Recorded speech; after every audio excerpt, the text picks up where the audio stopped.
उत्तर प्रदेश मत्स्यजीवी सहकारी संघ लिमिटेड के सभापति ने विभाग के अधिकारियों के साथ एटम में समीक्षा बैठक की और कार्यों में गलत आवंटन पर सख्त नाराजगी जताई।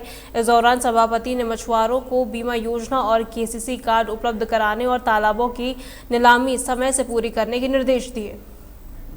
आज एटा में मेरा प्रथम आगमन था और पहली बार हम समीक्षा बैठक यहाँ पे किए और यहाँ पे मछुआ समाज के लोगों को क्या अधिक से अधिक लाभ मिल पा रहा कि नहीं मिल पा रहा है और योजनाओं को लाभ मिल पा रहा कि नहीं मिल पा रहा।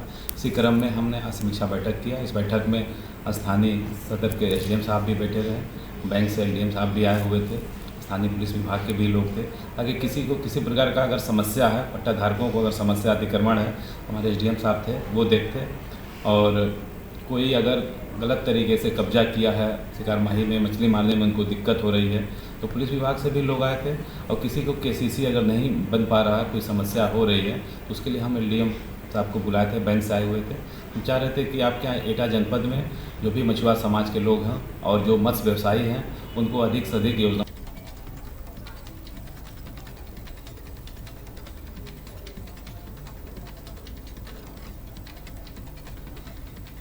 फतेहपुर के एक निजी अस्पताल में झोलाछाप डॉक्टर द्वारा एक प्रसूता की गलत ऑपरेशन और खून चढ़ाने के आरोपों के बीच महिला की दर्दनाक मौत हो गई। उसकी मौत की पुष्टि होते ही परिजनों ने संदीप अस्पताल के मुख्य द्वार पर शव रखकर हंगामा किया और साथ ही अस्पताल पर और डॉक्टर पर भी गंभीर आरोप लगाए, जिसके बाद सूचना मिलते ही पुलिस मौके पर पहुंची और परिजनों को शांत करवाया।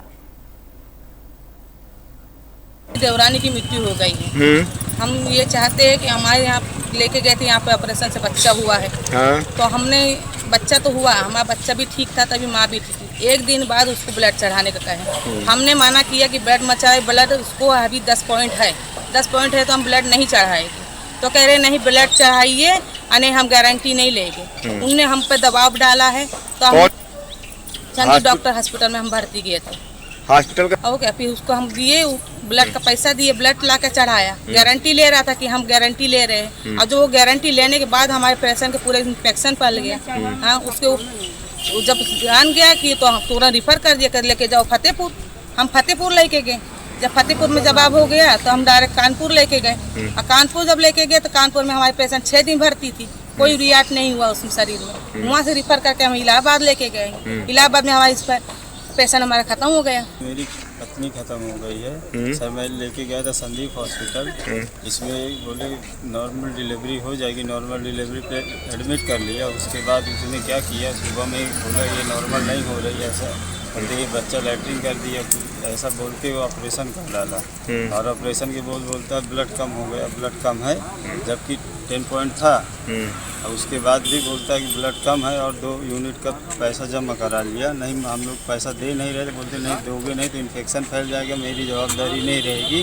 ऐसा बोल के सर उसने 17,000 रुपये हमसे जमा कराए और उसके बाद बोलता है ब्लड चढ़ा दिया। ब्लड एक यूनिट एक दिन और दूसरे यूनिट दूसरे दिन जब चढ़ाया तो उसके दूसरे ही दिन पत्नी का बुरा हाल हो गया, वहीं पे बेहोश होने लगी और उसने क्या किया, खुद का एम्बुलेंस बुला कर और तुरंत फतेहपुर हम लोग को रेफ़र करवा दिया। और फतेहपुर रेफ़र कराने के बाद उन्होंने भी देखा, BYS करके हॉस्पिटल है, उसके बाद वो लोग देखे, बोले यहाँ भाई नहीं हो पाएगा, आप चले जाइए कानपुर के लिए वो लोग ट्रांसफ़र कर दिए और वहाँ पर जाके राधे हॉस्पिटल में भर्ती कर दिए।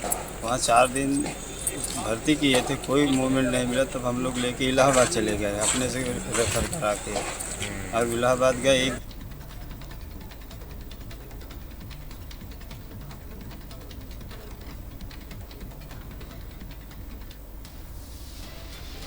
मुरादाबाद में गौकशी के आरोपियों को छोड़ने और बरामद गौमांस गायब करने के मामले में एसएसपी ने बड़ी कार्रवाई की है।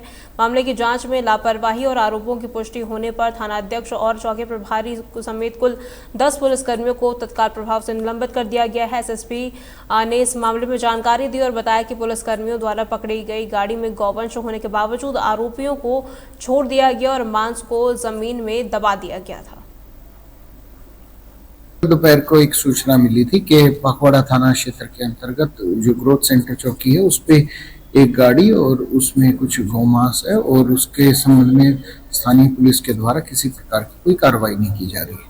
इस संबंध में एक सीओज की टीम और हमारी एसओजी की टीम को मौके पर भेजा गया और उनके द्वारा गहनता से वहां पे जांच की गई और जांच के क्रम में ये विदित हुआ कि इनके द्वारा ये गाड़ी जो कि जनपद के बाहर से आ रही थी, इसको इंटरसेप्ट किया गया था और इस प्रकार से बरामदगी होने के पश्चात भी ना तो वरिष्ठ अधिकारियों को सूचित किया और ना ही इनके द्वारा किसी प्रकार की कोई विधिक कार्रवाई अमल में लाई गई।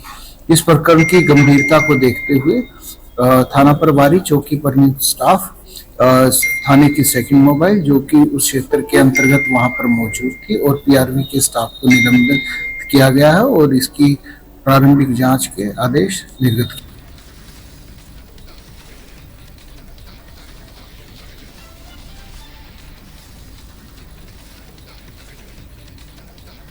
बहराइच में नगर पालिका के 2023-24 के बजट के तहत 3 करोड़ की लागत से शहर के वार्डों में सड़कों का निर्माण शुरू करा दिया गया है। इस बजट में सड़क निर्माण के अलावा स्ट्रीट लाइटें, नालों का निर्माण और वेंडिंग जोन स्थापित करने के कार्य भी शामिल है। साथ ही नगर के चौराहों और भीड़भाड़ वाले इलाकों में सीसीटीवी कैमरे लगवाए जा रहे हैं। इस दौरान नगर पालिका अधिशासी अधिकारी ने बताया कि बहराइच वैश्विक नगर उदय योजना के अंतर्गत स्वीकृत होने के साथ ही अब स्मार्ट पालिका में भी शामिल हो चुका है। देखिए, अप्रॉक्सीमेटली जो हमको केंद्र से हमारा जो मिलता है 15वां वित्त आयोग का पैसा, वो लगभग 15 करोड़ हमें मिलता है, टाइड एंड टाइड दोनों मिला के। अनटाइड में हम निर्माण कार्य करते हैं और टाइड में हम अपने साफ सफाई के संबंध में, पेयजल के प्रबंधन के विषय में कार्य करते हैं। इसके अलावा अन्य योजनाएं भी कुछ नवीन जो सरकार द्वारा चलाई गई हैं, जैसे वंदन योजना है जिसमें पौराणिक स्थलों का जो है वो पुनर्निर्माण होता है, पुनरुद्धार होता है। इसी तरीके से झील, तालाब, पोखर संरक्षण योजना, तो इन योजनाओं के माध्यम से भी हमें अलग अलग धनराशि प्राप्त हुई है। वंदन योजना में लगभग 3 करोड़ रुपए प्राप्त हुए, झील, तालाब, पोखर में हमें 50 लाख रुपए प्राप्त हुए और अभी वैश्विक नगरोदय में भी चयन किया गया है तो उसमें भी लगभग 10 करोड़ के आसपास हमें प्राप्त होंगे। तो वो अलग योजनाओं से प्राप्त होते हैं। नगर पालिका बहराइच में 26 मई 2023 को पदग्रहण हुआ था। उसके बाद से 23-24 का बजट इस वर्ष आया है। 23-24 का बजट जिलाधिकारी के यहाँ से पास हुआ है। उसमें 5 करोड़ 84 लाख रुपए का बजट है। टाइड में 74 सड़कों का पास हुआ है जो विभिन्न वार्डों की सड़कें हैं। इसके अतिरिक्त लगभग 3 करोड़ से मेन सड़क जैसे डीएम चौराहे से गुरुद्वारा, काजीपुरा, त्रिभुवनी घाट, केवानागंज, इस तरह की महत्वपूर्ण सड़कें 3 करोड़ से बनवाई जा रही हैं। और इसके अतिरिक्त वेंडिंग जोन बना है छोटी बेरिया पे।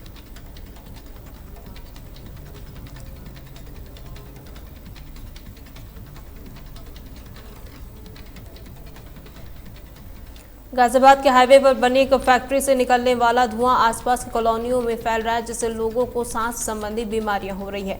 स्थानीय लोगों का आरोप है कि इस जहरीले धुएं के कारण कई लोग कैंसर जैसी गंभीर बीमारियों से पीड़ित हो चुके हैं, जिसके बाद परेशान होकर स्थानीय पार्षद ने इस मामले की शिकायत मोदीनगर तहसील में अधिकारियों से की, लेकिन उन्हें सिर्फ आश्वासन ही मिला। प्रदर्शन इसलिए कर रहे हैं, मोदी स्टील कंपनी, जो पुरानी मोदी स्टील कंपनी थी, उसमें उमेश मोदी के द्वारा नई नई कंपनी लगाई जा रही है, जो कि कंपनी भी सरकार द्वारा सील करी हुई है। उसमें नई कंपनी लगाई जा रही है जिसका धुआं लगभग दर्जन भर कॉलोनियों में को प्रभावित कर रहा है। लोगों के भयानक बीमारी हो रही है। सरकार एक तरफ तो प्रदूषण के खिलाफ दिवाली पर बम फोड़ने के लिए मना करती है, लेकिन दूसरी तरफ ये धुआं सरकार के किसी भी व्यक्ति को दिखाई नहीं देता। ये बताया गया कि जो वहाँ के धुएं जो है वो उससे काफ़ी जहरीले धुएं निकल रहे हैं, जिससे जनजीवन काफ़ी दिक्कत हो रही है। तो इस संबंध में उन्होंने संज्ञान लिया हुआ है और प्रदूषण विभाग को उन्होंने लिख के भेजा चिट्ठी की तत्काल इस मामले को संज्ञान लेके इस पर कार्रवाई करें और अपने स्तर से भी जाँच करवा रहे हैं। जो भी विधिक कार्रवाई होगी अमल में लाई जाएगी। ठीक है। एक गंभीर विषय को लेकर के तहसील में पहुंचे हैं। जो लगातार फैक्ट्री से प्रदूषण हो रहा है, जो लोग पीड़ित हैं, मैं आपको बताना चाहता हूं कि हमारे यहाँ टीसी हेल्थ केयर कंपनी है और जीएस न्यूट्रिशन है, जो मोदी स्टील पर लगी हुई है, जिससे लगातार प्रदूषण फैल रहा है। और प्रदूषण से प्रभावित लोग जैसे कैलाश कॉलोनी, कृष्णानगर, राजबाला, फपराना बस्ती और लक्ष्मी नगर, उमेश पार्क, सीकरी रोड, नंदनगरी, गोदापुरी, विश्वकर्मा बस्ती जैसी अन्य जो कॉलोनियां हैं, जो लगातार टीसी हेल्थ केयर से जो धुआं निकल रहा है लगातार प्रदूषण फैल रहा है। आपको मैं वीडियो के माध्यम से दिखाना चाहूंगा कि लगातार धुआं लोगों के घर में बढ़ रहा है और लगातार उससे प्रदूषण फैल रहा है। लोगों को बीमारियां हो रही हैं, गंभीर बीमारी से लोग आज झेल रहे हैं। तो ये जो प्रोग्राम चल रहा है ये टीसी हेल्थ केयर मेरे ही वार्ड के अंतर्गत आती है। इसमें जो धुआं निकल रहा है, भी हमारे राहुल भाई और प्रदीप भाई ने बताया था, जो इसमें धुआं निकल रहा है इससे जो है आसपास के लोगों में सांस की बीमारी ज्यादा हो रही है और लगभग मेरे वार्ड में ही वहाँ कम से कम जो है 5-6 कैंसर से पीड़ित हैं। और इस चीज को देखते हुए जो लगातार काफी टाइम से इसमें पहले भी बात हुई थी, ना तो इसकी कोई सुविधा की गई है। इसमें जो कंपनियां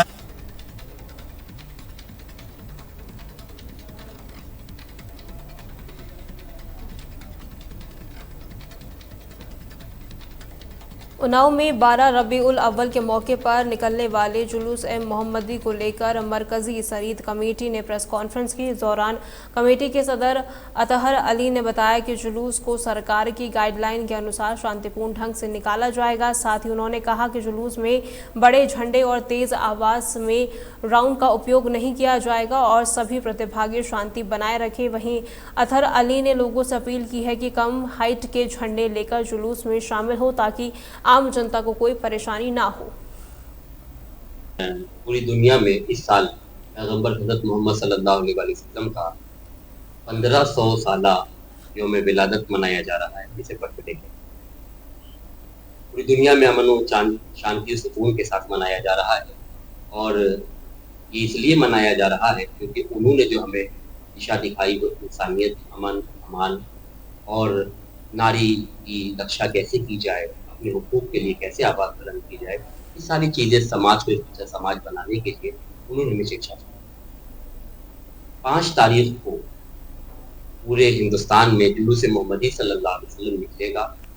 हम आपके चैनल्स के ज़रिए से पूरे हिंदुस्तान के तमाम लोगों से गुजारिश करते हैं कि अमन व अमान के साथ उसी तरीके से जुलूस निकालें जिस तरीके से इस्लाम ने हमें पैगाम दिया। निगाहों को झुका के रखें, अदब जुलूस में जाएं, किसी को हमारे चलने से बोलने से कोई दिक्कत ना होनी चाहिए। बिलखुसूस नारे जो लगाएं वो सिर्फ इस्लामिक नारे ही लगाएं। किसी को तकलीफ देने के लिए, किसी को अजियत देने के लिए ना हम लोगों ने कभी करा है, ना इसके लिए इस्लाम को क्यों देता है। ये जो 1500 साला रबीउल अव्वल का जश्न मनाया जा रहा है मोहम्मद सल्लल्लाहु अलैहि वसल्लम की याद में, उनका ज़िंदगी उनकी जो थी वो हमेशा गरीबों और मजलूमों और मिस्कीन और गरीब औरतों के लिए, ज़माने की औरतों के लिए उन्होंने इंसाफ बन के आए और उन्होंने इंसाफ लाए। उसको बढ़ चढ़ करके आज हमारे दुनिया के लोग, पुरुष और महिलाएं नबी करीम सल्लल्लाहु अलैहि वसल्लम की याद करती हैं।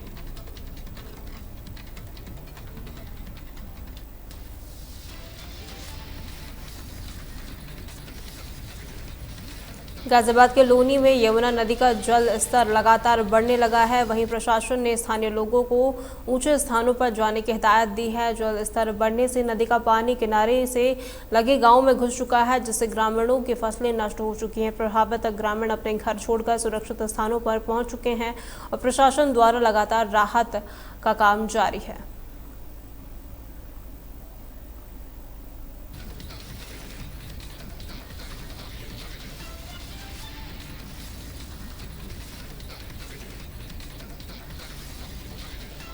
मुरादाबाद में होटल हॉलिडे रेजेंसी ने जनता और अपने मेहमानों के लिए पैन एशियन फूड फेस्टिवल की पेशकश की है। बता दें, इस 5 सितारा होटल में 5 से 7 सितंबर तक जापान, मलेशिया, चीन, थाईलैंड सहित 15 एशियाई देशों के व्यंजनों का स्वाद बूफे सिस्टम के तहत पेश किया जाएगा। इस दौरान होटल के पैकेज के आधे दाम में मेहमान इन व्यंजनों का आनंद ले सकेंगे। साथ ही होटल के जनरल मैनेजर ने उम्मीद जताई है कि इस पहल से उनके कस्टमर और मुरादाबाद की जनता इस खास ऑफर का भरपूर आनंद लेंगे।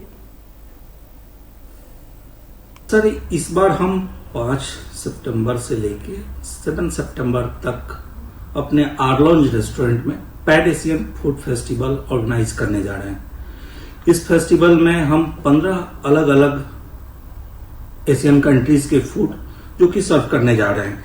इसमें हमारे पास हम south east Asia, east Asia and south Asia का combined food we are going to offer fair.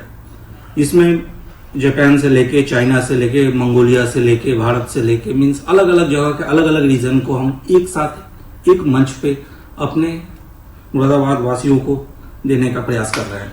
क्या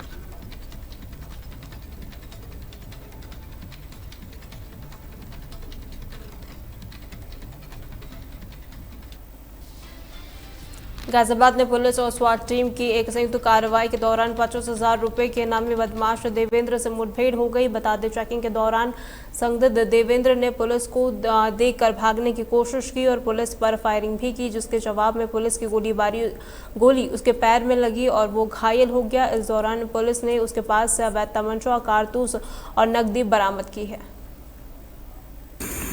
थाना भोजपुर और ग्रामीण जोन के स्वास्थ्य टीम द्वारा एक सराहनीय कार्य करते हुए एक 25,000 के इनामी लूट के अपराधी को पुलिस मुठभेड़ में गिरफ्तार किया है। पुलिस टीम को एक सूचना मिली थी कि 13 मई को आपके यहाँ जो लूट हुई है उसका एक अपराधी आपके भोजपुर थाना क्षेत्र में है। उक्त सूचना पर तत्काल संज्ञान लेते हुए ग्रामीण जोन की स्वास्थ्य टीम और भोजपुर पुलिस टीम द्वारा संयुक्त रूप से घेराबंदी कर चेकिंग की जा रही थी। दौरान चेकिंग पलौता फजलगढ़ मार्ग पर एक मोटरसाइकिल आती दिखाई दी, जिसको रोकने का प्रयास किया गया तो मोटरसाइकिल सवार व्यक्ति पुलिस टीम को देखकर भाग खड़ा हुआ। बारिश के कारण, फिसलन के कारण मोटरसाइकिल गिर गई। पुलिस टीम जब पकड़ने का प्रयास कर रही थी तब उस व्यक्ति द्वारा पुलिस टीम पर जान से मारने की नियत से फायर किया।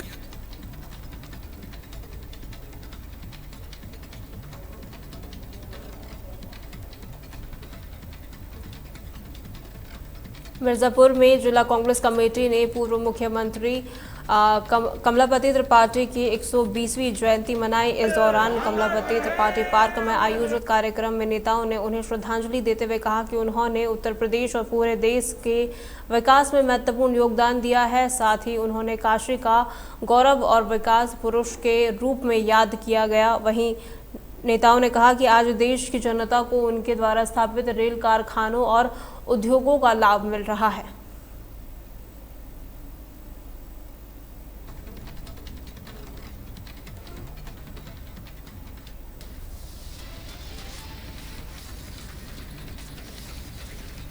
अमरोहा के गजरौला कोतवाली इलाके में नेशनल हाईवे 9 पर एक दुकान में हाई टेंशन लाइन में शॉर्ट सर्किट की वजह से भीषण आग लग गई। बताया जा रहा है कि बारिश के कारण एक हाई टेंशन तार दूसरे खंभे से छू गया था, जिससे दुकान में करंट फैल गया। इस आग से दुकानदार को हजारों रुपए का नुकसान हुआ है।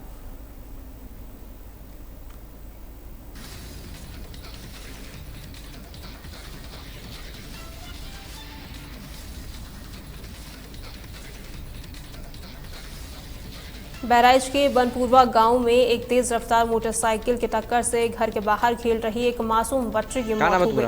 बता दें, गंभीर रूप से घायल बच्ची को तुरंत अस्पताल ले जाया गया, लेकिन इलाज के दौरान उसने दम तोड़ दिया। सूचना मिलने पर पुलिस ने मौके पर पहुंचकर शव को कब्जे में लिया और पोस्टमार्टम के लिए भेज दिया।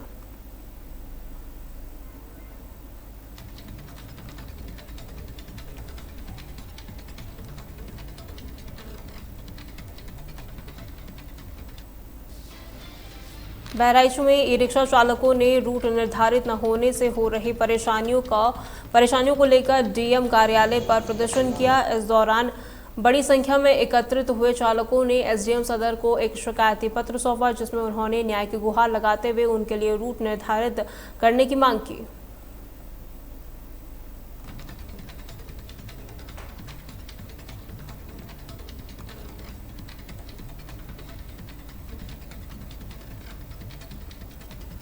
अमरोहा के हैंडलूम कारोबारी गुफरान की आत्महत्या का मामला गर्मा गया है। पीड़ित परिवार ने डीएम से मिलकर शव को कब्र से निकालकर पोस्टमार्टम कराने की मांग की है। वहीं परिवार का आरोप है कि पुलिस ने इस मामले में नामजद 8 आरोपियों को अब तक गिरफ्तार नहीं किया है और मुख्य आरोपी को बचाने की कोशिश की जा रही है।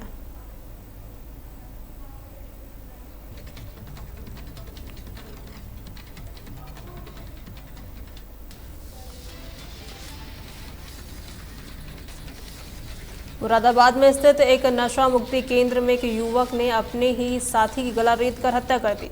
आरोपी भानु प्रताप के साथी अरुण पटेल को कमरे में बुलाया और शीशे से उसका गला रेत दिया, जिससे उसकी मौके पर ही मौत हो गई। जिसके बाद पुलिस ने आरोपी को घटनास्थल से ही गिरफ्तार कर लिया।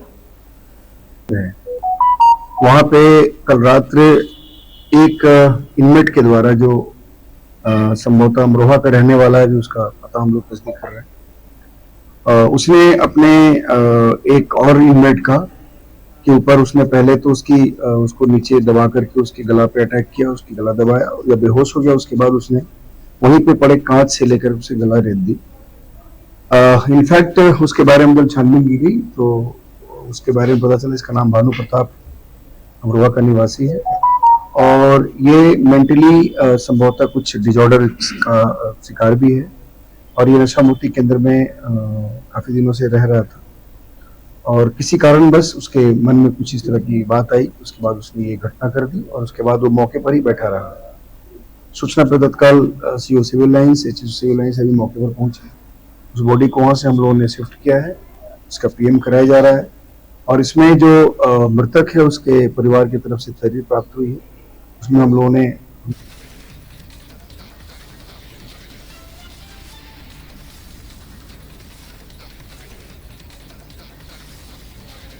फतेहपुर के खदीरपुर के पास एक बेकाबू ट्रक ने बाइक सवार युवक को रौंद दिया। वहीं इस हादसे में युवक की मौके पर ही मौत हो गई और वो करीब 200 मीटर तक ट्रक में फंसकर घसीटता रहा, जिसके बाद ट्रक चालक मौके से फरार हो गया। जबकि पुलिस ने ट्रक को कब्जे में लेकर शव को पोस्टमार्टम के लिए भेज दिया है। वहीं मृतक के पास एक तमंचा और कारतूस भी बरामद हुआ है, जिसकी पुलिस जांच कर रही है।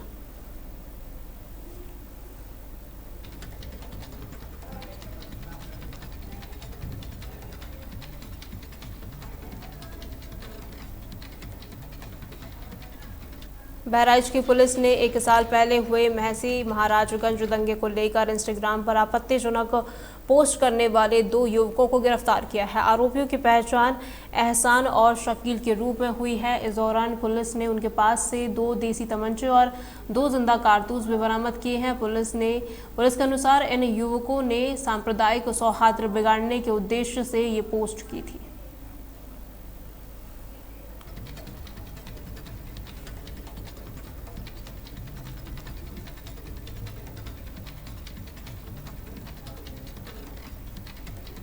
उत्तर प्रदेश की खबरों में फिलहाल के लिए इतना ही। खबरों के लिए बने रहें तहलका डिजिटल के साथ।